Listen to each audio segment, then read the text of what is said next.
Hi you guys, welcome back to my channel. It is time for another weekly reset and meal prep where I just get a little bit done in the kitchen to prepare us for the week ahead.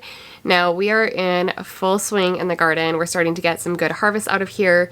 We've got lots of carrots, lots of lettuce, lots of kale. We have some beans starting to come in, as well as plenty of peas. So we are eating well as far as fresh veggies from the garden go, and there is a ton more that's going to be coming in not too long from now. So I went ahead and pulled some carrots. Our carrots aren't at a point yet where I'm doing a full harvest. I still want them to go a little bit longer, get a little bigger, but we are eating them fresh just from the garden. So I went ahead and pulled some just to have them washed up and ready to go in the fridge to make for easy snacks and quick additions to meals. Now, if you have been around my channel before and you've watched any of these weekly reset videos, you have definitely seen me cook a whole chicken in the Instant Pot from frozen. So this is a little bit repetitive. It's not that exciting, but it's a great way for us to have some plain protein. I'll add in about a cup of water, and then I will cook it from frozen in the Instant Pot for 10 minutes per pound and then let it do a natural release. Now, another staple are hard-boiled eggs. I actually steam them. This is the easiest way to peel farm fresh eggs. So the eggs that I boiled today were just a couple days old and I had no issues peeling them whatsoever. So I just bring a pot with a steam basket to a boil. Once the water's boiling, I'll add in the eggs, and then those just steam for 12 minutes for hard-boiled or steamed eggs. And again, the easiest way to peel them. And then I just got all of those carrots sliced and ready to go to have on hand in the fridge. And the best thing about having chickens and pigs is that nothing goes to waste. So all of those carrot ends, I mean, sometimes I'll save those in the freezer to add into broth, but today they just went straight to the pigs for a treat for them.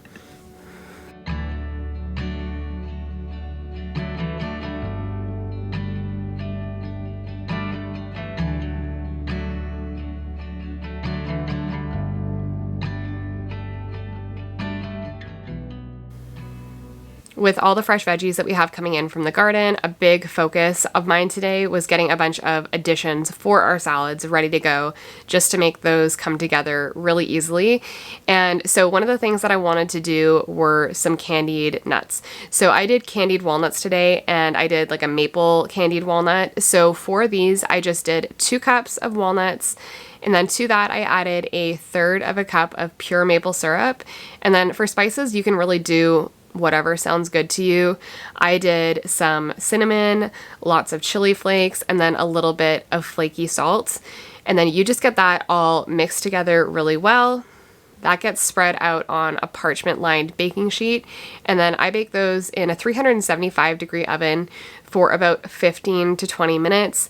They get nice and caramelized, they get crunchy, and they just make a great addition to salad. So those are a great thing to have on hand. And then once they come out of the oven, I just allow those to fully cool on the baking sheet.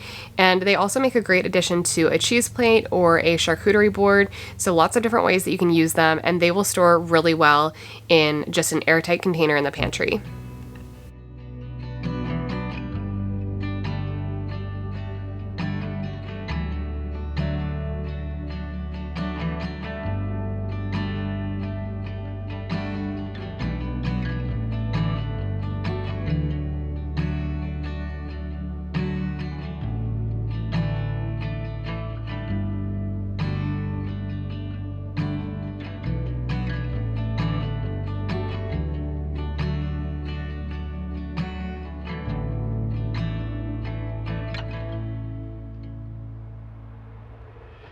Once the eggs were done steaming, I just removed those from the steam basket, added them to a cold bowl of water. I don't even add ice or anything to it, and they peel up perfectly every single time.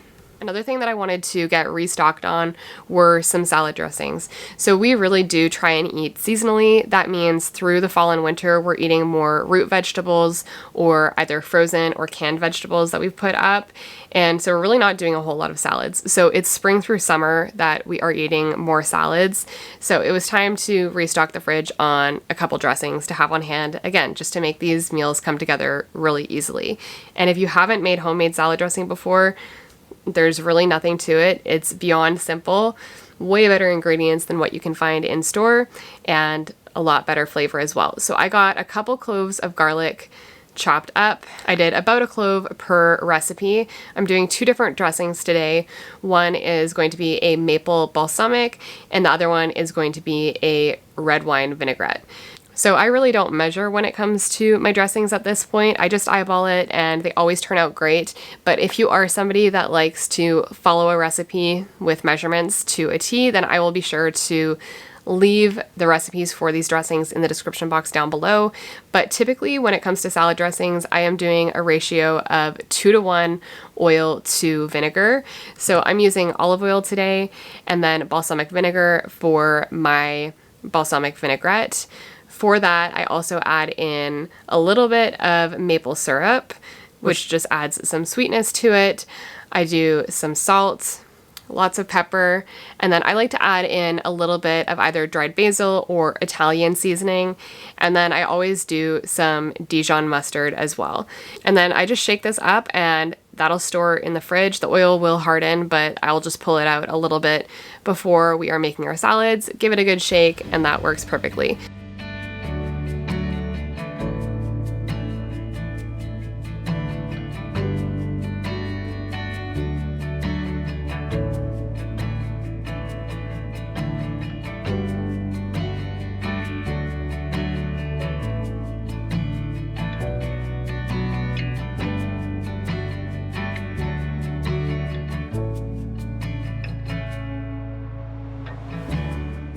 For the red wine vinaigrette, again, I'm doing about a ratio of 2-to-1 for oil to vinegar, and I'm doing olive oil and red wine vinegar for this. I did a little bit of Italian seasoning in here, again, some salt and pepper, and a little bit of the Dijon mustard.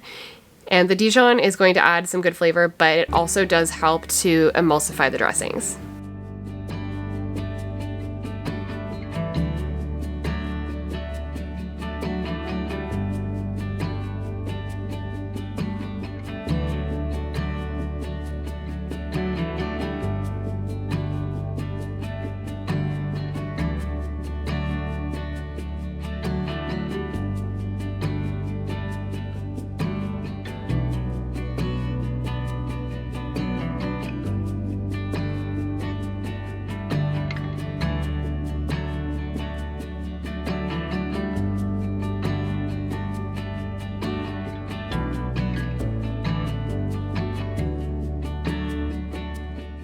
Once those eggs were cool enough, I just went ahead and got these peeled. So I tapped both ends on the counter, give it a little bit of a roll just to break up the shell a little bit.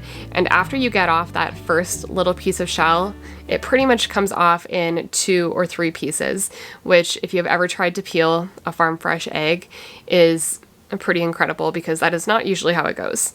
Hard-boiled eggs are a staple for us as far as an easy protein source goes.